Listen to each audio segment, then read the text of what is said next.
Hi friends, welcome to English Study Point. Today in this lecture I am discussing about Frantz Fanon. So he was a post-colonial theory critic included under literary theory. So friends, before starting to this lecture, I want to inform you that I have made a separate video lecture in which I have discussed about post-colonial theory background in detail.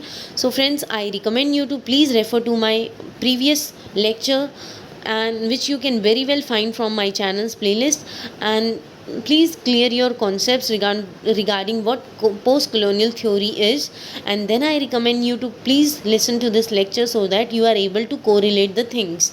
Now I am proceeding with this lecture, and friends, I am explaining in Hindi as well as in English. So let's start. Frantz Fanon was a physician and a psychiatrist.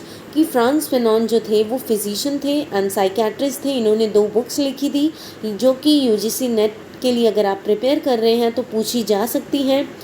पहली book का नाम है wretched of the earth, and please remember friends कि ये बहुत important है, black skin white mask. Then let's move to concept. So इन्होंने जो है wretched of the earth book में बताया कि कॉलोनाइजेशन का मतलब कॉलोनाइज़र जिस कंट्री पर कॉलोनाइज करते हैं यानी राज करते हैं, तो वहाँ के लोगों पर जो है कॉलोनाइजेशन का कैसा मतलब प्रभाव पड़ा, उनके माइंड पर कैसा प्रभाव पड़ा। सो इस बारे में इस बुक में बात की गई है व्रेज्ड ऑफ द अर्थ में। Then the process of colonization get into the psychology of the people. कि मतलब ये जो कॉलोनाइजेशन का प्रोसेस था, इसका जो है लोगों के माइंड पर इतना ज़्यादा गहरा प्रभाव पड़ा कि लोग जो है इसे लंबे समय तक भूल नहीं पाए। There is social as well as economic effect in the colonize effect. कि हाँ, जब भी किसी को मतलब अगर कंट्री जो है पावरफुल कंट्री मतलब किसी भी कंट्री को कॉलोनाइज करने की कोशिश करती है, तो जिस कंट्री को वो कॉलोनाइज करती है तो उस कंट्री पर जो है सोशल और इकोनॉमिक इफ़ेक्ट पड़ता है। कैसे? कि मतलब जो पावरफुल कंट्री है वो इकोनॉमिकली इफ़ेक्ट करती है, यानी कि मतलब जिस कंट्री को वो कॉलोनाइज करने की कोशिश करती है। जैसे मैं आपको एग्जांपल देती हूँ, अगर ब्रिटिशर्स ने इंडिया को कॉलोनाइज किया था तो वो क्या करते थे, इंडिया के जो है सारे रॉ मटेरियल्स जो होते थे, मतलब इंडिया में जो है ज़्यादा प्रोडक्शन होता था रॉ मटेरियल्स का, वो अपनी कंट्री में कॉलोनाइजर्स ट्रांसफ़र करते थे। देन उनको फिर से फिनिश गुड्स को जो है ज़्यादा रेट्स पर बेचते थे। मैं फिर से बताना चाहूँगी, जैसे आपको मैं एग्जांपल देती हूँ इंडिया का। तो मतलब जैसे ब्रिटिशर्स ने क्या किया, इंडिया से जो है रॉ मटेरियल्स को जो है मतलब इकट्ठा करके जो है बाहर ट्रांसपोर्ट करना शुरू कर दिया, एंड फिर जो है उनसे जो है फिर से उन रॉ मटेरियल से फिनिश प्रोडक्ट बनाने शुरू कर दिए, जो कि वो मतलब हाई कॉस्ट पर बेचा करते थे। इससे क्या होता था, इंडिया की इकोनॉमी बहुत ज़्यादा जो है वीक होती जाती थी। एंड सोशल इफ़ेक्ट कैसे पड़ा, कि मतलब उन्होंने जो है अपनी मतलब ब्रिटिशर्स ने जो है इंडिया में अपने रिलीजन के स्कूल्स को इस्टेब्लिश किया, यानी स्कूल्स को इस्टेब्लिश किया, इंग्लिश लैंग्वेज इम्पोज करने की कोशिश की, एंड उन्होंने जो है मतलब इस वे से जो है सोसाइटी को इफ़ेक्ट किया।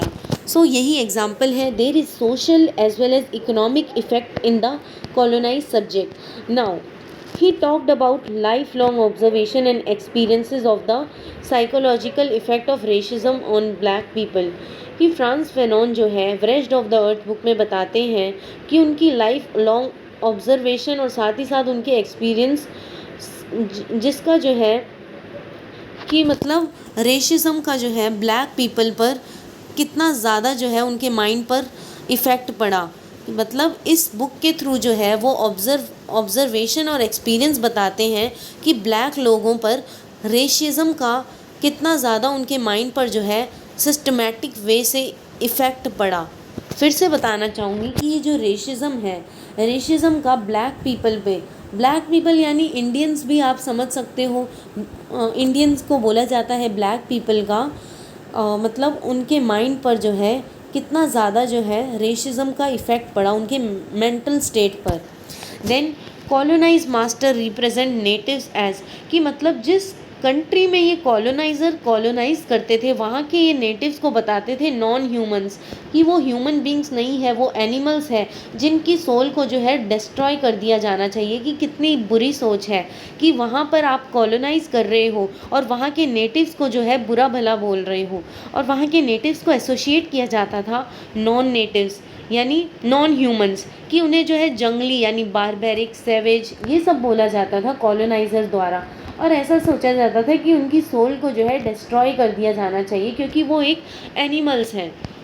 Now natives when expose to such thoughts like non humans, animals, कि नेटिव्स को जो है नॉन ह्यूमंस बोला जाता था, एनिमल्स बोला जाता था, सेविज बोला जाता था, बीस्ट बोला जाता था, डेमोनिक बोला जाता था, राक्षस बोला जाता था।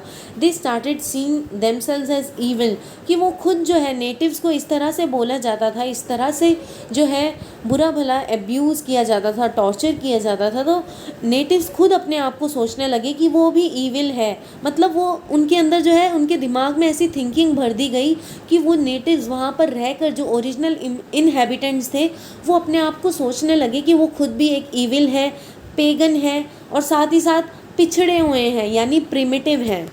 Then native black people experience schizophrenic condition which results from the duality, कि नेटिव ब्लैक पीपल को जो है शिज़ोफ्रेनिक कंडीशन को जो है को फेस करना पड़ा, जिसकी वजह से ड्यूअलिटी आने लगी।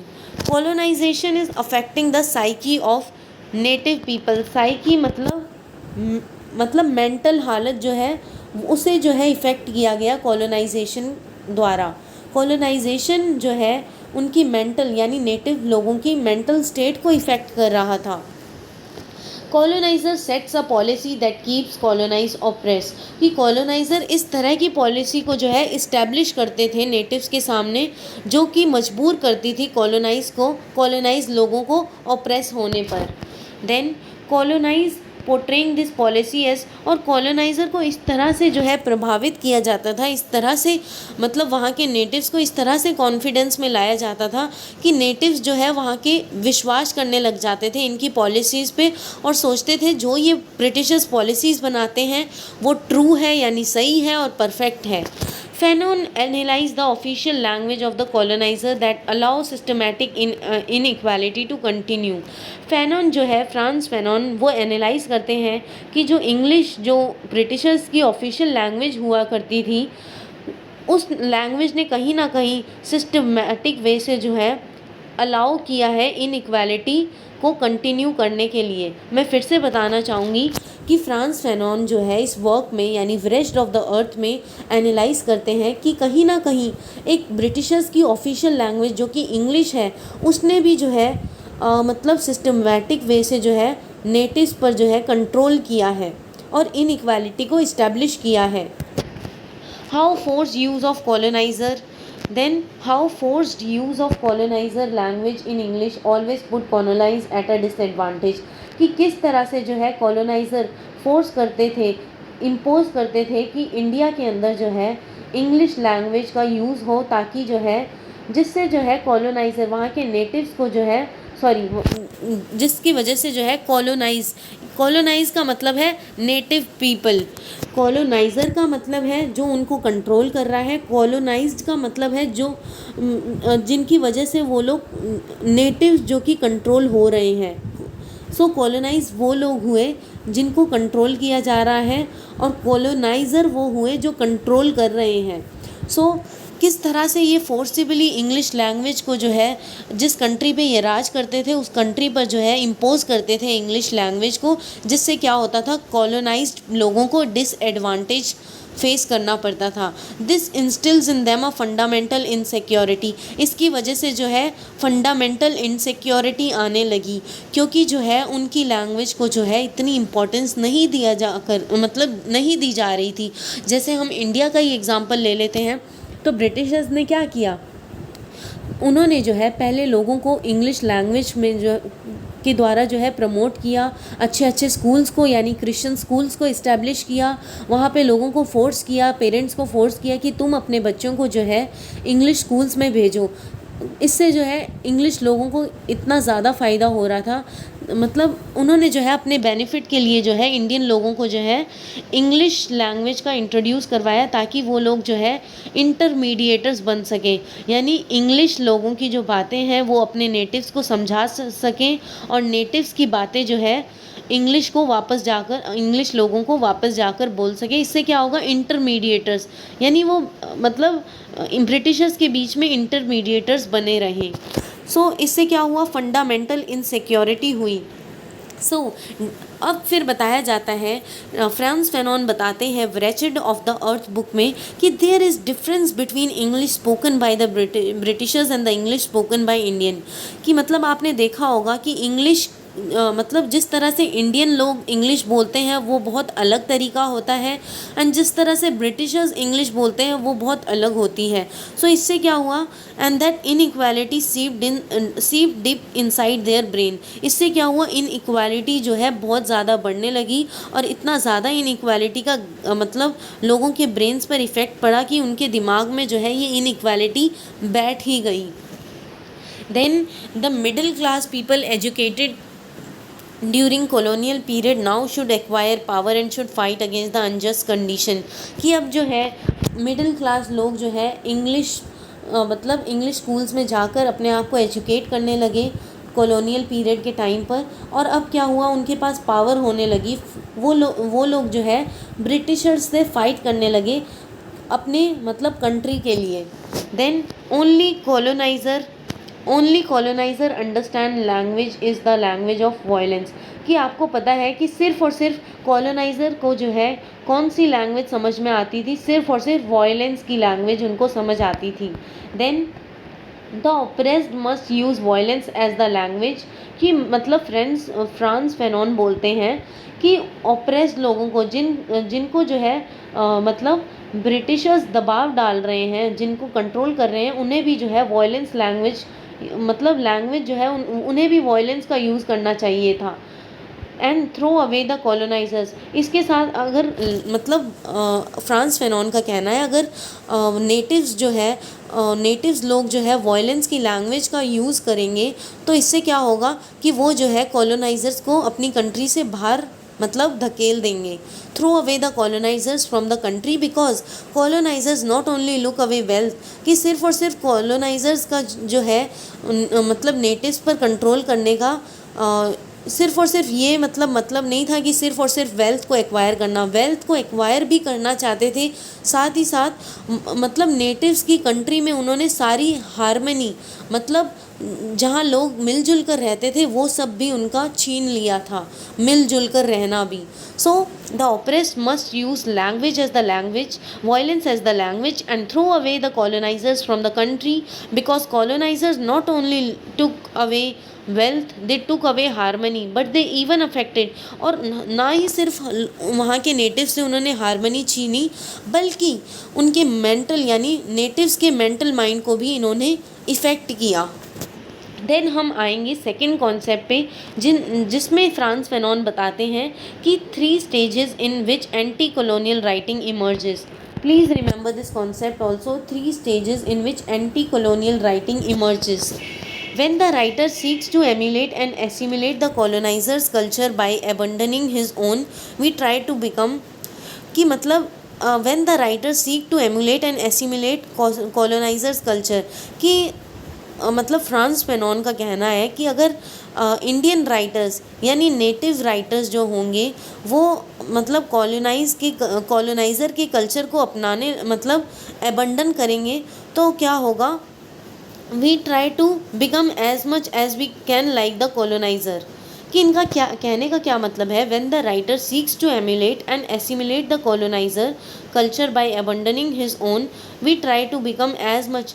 कि इनका कहने का मतलब है कि अगर कोई राइटर अपने कल्चर को छोड़कर ब्रिटिशर्स के कल्चर को अपनाएगा तो हम जो है सेम टू सेम कॉलोनाइज़र की तरह बन जाएंगे। We are abandoning our own culture. इस तरह से जो है हम अगर दूसरों के कल्चर को अपनाएंगे तो हम अपने कल्चर को जो है छोड़ देंगे। And try to assimilate in colonisers culture in our own self. So हम जो है अपनी आइडेंटिटी जो है कॉलोनाइज़र के कल्चर के हिसाब से जो है बनाने लग जाएंगे, जो कि बहुत गलत है।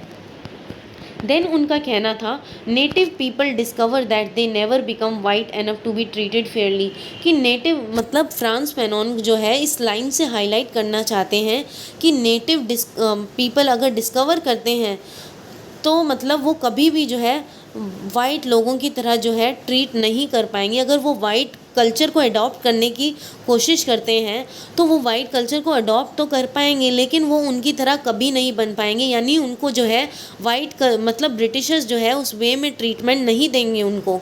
Native people discover that they never become white enough to be treated fairly, he decides to return back to the past culture of his native land, कि उनका इस थ्रू से मतलब इस लाइन के थ्रू कहना है कि मतलब नेटिव्स लोगों को जो है फिर से जो है अपने पास्ट के कल्चर को जो है अडॉप्ट कर लेना चाहिए और वही अपने लैंड के ट्रेडिशंस को यानी रिवाज़ों को जो है फिर से रोमांटिसाइज करना चाहिए, यानी अपनाना चाहिए, उसका प्रचार करना चाहिए, बजाय मतलब वाइट कल्चर के मतलब वाइट लोगों के कल्चर को अडॉप्ट किए, क्योंकि उनका कल्चर जो है वो पास्ट मतलब उनको जो है अपने पास्ट कल्चर को जो है फॉलो फिर से करना चाहिए, क्योंकि वो जो है वाइट अगर वो उनके कल्चर को फॉलो भी कर लेंगे तो उन्हें जो है इस तरह से मतलब ट्रीटमेंट फेयर ट्रीटमेंट नहीं मिलेगा तब भी।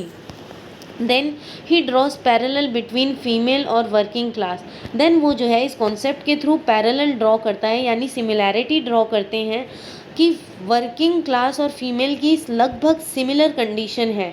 Colonise masters and the elite people of colonize masters और एलाइट पीपल को बोला जाता है हाई क्लास लोग, high class people of post colonial nation, both are same because both of them exploit the working class, कि इस concept के through Frantz Fanon ये क्लियर कर देना चाहते हैं कि कॉलोनाइज मास्टर्स और साथ ही साथ एलाइट पीपल यानी हाई क्लास लोगों का पोस्ट कॉलोनियल नेशन में दोनों का जो है सेम ही तरह का जो है दोनों सेम तरीके के हैं, क्योंकि ये दोनों जो है वर्किंग क्लास लोगों को एक्सप्लॉइट करते हैं और साथ ही साथ फीमेल्स को भी एक्सप्लॉइट करते हैं।